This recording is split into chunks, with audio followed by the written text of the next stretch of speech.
नहीं, कल जैसे हमको खबर मिली मुखबिर खास से कि नशीली दवाइयों का बहुत बड़े स्तर पे आपको खेप मिल जाएगी, और आप अगर उस जगह पे रेड करोगे तो एसपी साहब ने सीआईए की मदद से हम सब ने वहाँ पे रेड की, तो वहाँ लगभग 85,000 नशीली दवाइयाँ में वहाँ पे मिली हैं, जिसमें से 1700-1800 दवाइयाँ जो एनडीपीएस एक्ट के अंदर आती हैं।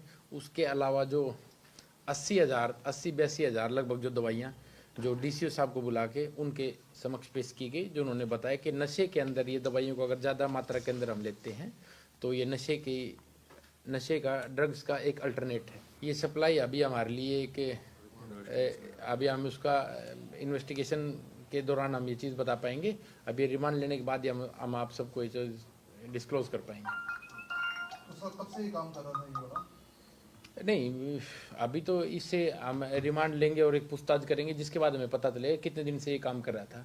परंतु जैसे मैंने पहले बताया, इसके खिलाफ ऑलरेडी 2-3 पर्चे हैं नशीली दवाई और नशीले काम करने वाले, तो इसलिए अब कल इसके ऊपर रेड की गई और हमने इसको गिरफ्तार कर लिया। बेचता कैसे था जी? होम डिलीवरी करता था या घर से ही बेचता था? नहीं, ये घर से बेचता था, बंदे इसके अकाउंट के अंदर पैसे वैसे डाल देते थे और फिर घर से बेचता था, या बंदे इसको कैश दे के जाते थे। वो सब इन्वेस्टिगेशन, जैसे हमारे एक बार इन्वेस्टिगेशन हो जाएगा, हम पुलिस रिमांड हासिल कर लेंगे, उसके बाद मैं आप सबको इन चीज़ों के बारे में क्लियरली बता पाऊंगा। सर, जिस तरह से आपने बताया कि मेडिकल पहले मल्लिका में चलाता था जी, तो मेडिकल जो संचालक है उसके बाद फिर ये नशा बेचने लग गया, तो और जो मेडिकल्स हैं उन पे भी इस तरह की रेड की जाएगी कि जो प्रतिबंधित दवाइयां हैं वो ना बेचे, क्योंकि मेडिकल नशा है वो ज़्यादा इन दिनों पर चलन में। मैं आप सब मीडिया के माध्यम से हमारे टाइगर हरियाणा डीजीपी साहब का मैसेज आप सबको क्लियर कर देना चाह रहा हूँ। उन्होंने कहा नशे के ऊपर 0 टॉलरेंस है, हम नशे को किसी भी हाल में छोड़ेंगे नहीं।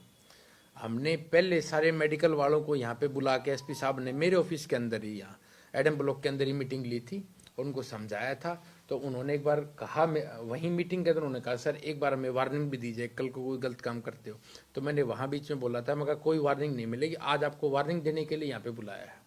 तो अभी मैं सारे जो अपने भाई बंधु जो मेडिकल का काम करते हैं उन सबको मैं अच्छे तरीके से साफ शब्दों में समझा दूँ कि आगे से ऐसी चीज़ को बख्शा नहीं जाएगा, और पुलिस इसके प्रति बहुत सख्त है। और आप पुलिस के बारे में जानते हो, पुलिस एक बार जिसके पीछे पड़ जाती है उसको छोड़ती नहीं है। तो अब डीजीपी साहब के सख्त ऑर्डर हैं और एसपी साहब बार बार टीम गठित करते हैं। हम हर एक गांव का दौरा करने लग रहे हैं, और जो बंदे नशा करते हैं हमें उन बंदों का एक एक बंदे का पता है वो नशा करते हैं। लेकिन आजकल जैसे ये नशा तस्कर बहुत तेज हो गए हैं, तो पुलिस को अपनी कार्रवाई और बढ़ानी पड़ेगी। और जैसे हमारी पुलिस, हमारी अब प्रायोरिटी बेसिस ये है, 2 चीज़ों में पुलिस प्रायोरिटी बेस पे काम कर रही है। एक तो नशे को रोकने के लिए, एक सेकंड जो इमिग्रेशन फ्रॉड होता है उसके ऊपर सिरसा पुलिस अब जोर का काम कर रही है। तो ना तो हम इमिग्रेशन फ्रॉड को छोड़ेंगे और ना ही हम नशे वाले को छोड़ेंगे। कोई कितना ही तेज बन ले, पुलिस से तेज कोई भी नहीं है, और हम उनको पकड़ेंगे और उनको सलाखों के पीछे देंगे। जैसे आपने कल ये नशा तस्कर पकड़ा है, ऐसी छोटी मछलियां पहले भी बहुत बार पकड़ी गई हैं, लेकिन बड़े जो मगरमच्छ हैं इनके पीछे जिनके हाथ हैं उन तक पुलिस अभी तक नहीं पहुंच पाई। लेट मी करेक्ट यू, ये कल वाला जो पकड़ा है ये छोटी मछली नहीं है।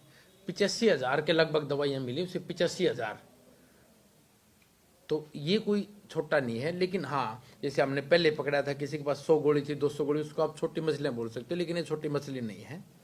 तो ये बड़ी मगरमच्छ कहा जा सकता है बिल्कुल। ये आप एक मेरी बात सुनो, अगर आपको मैं आप सबको फोटो शेयर कर दूंगा, पूरा एक टेबल भरा था दवाइयों का, और डीसीओ साहब ने देख के बोला कि ये तो इसको गिनने में ही काफी घंटे लगे हमें।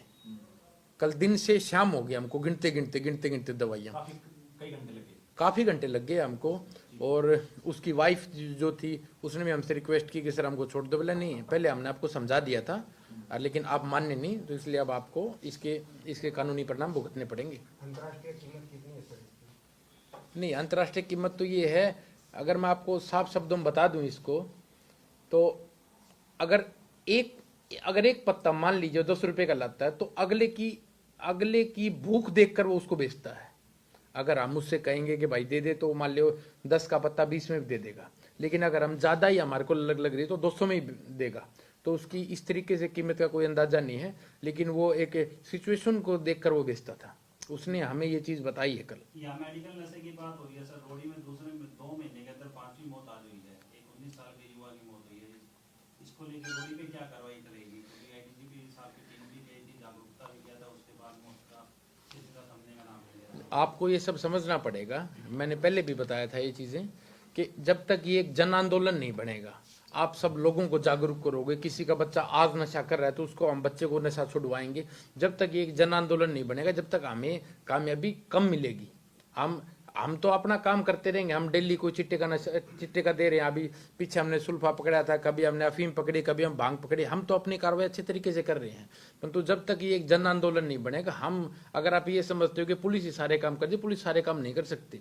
आप सबको लोगों को जागरूक होना पड़ेगा। और जैसे किसी का बच्चा नशा कर रहा है तो उसके पेरेंट्स को बताया जाए, भाई तेरा लड़का नशा कर रहा है, कल को इसके कॉन्सिक्वेंस ज्यादा हार्ड होंगे, कल को पुलिस पकड़ के ले जाएगी, इसको अंदर कर दे, या आपके बेटे को डेथ तक हो सकती है। तो हम जब ये चीजें लोगों को समझाएंगे, जब जाके लोग जागरूक होंगे। और हमने बहुत ज्यादा लोगों को समझा लिया है, अब हम समझाएंगे नहीं, अब सिर्फ कानूनी कार्रवाई बची हुई है उनके ऊपर।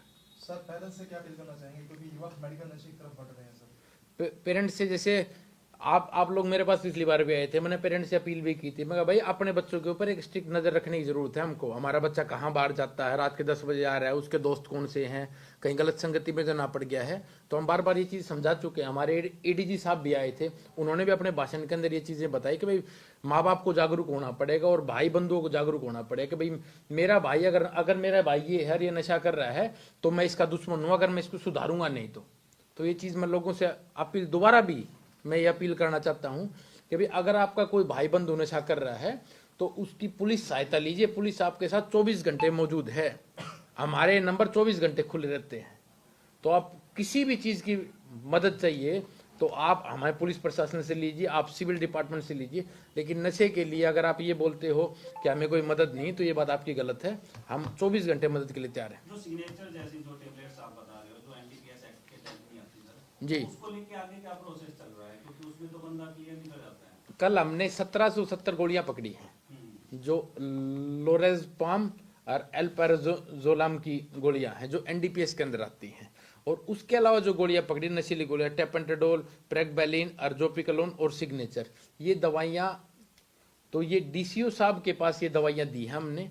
और उसके खिलाफ जिस तरीके से कानूनी कार्रवाई उनके रूल के अंदर होगी, उस तरीके से कानूनी कार्रवाई की जाएगी।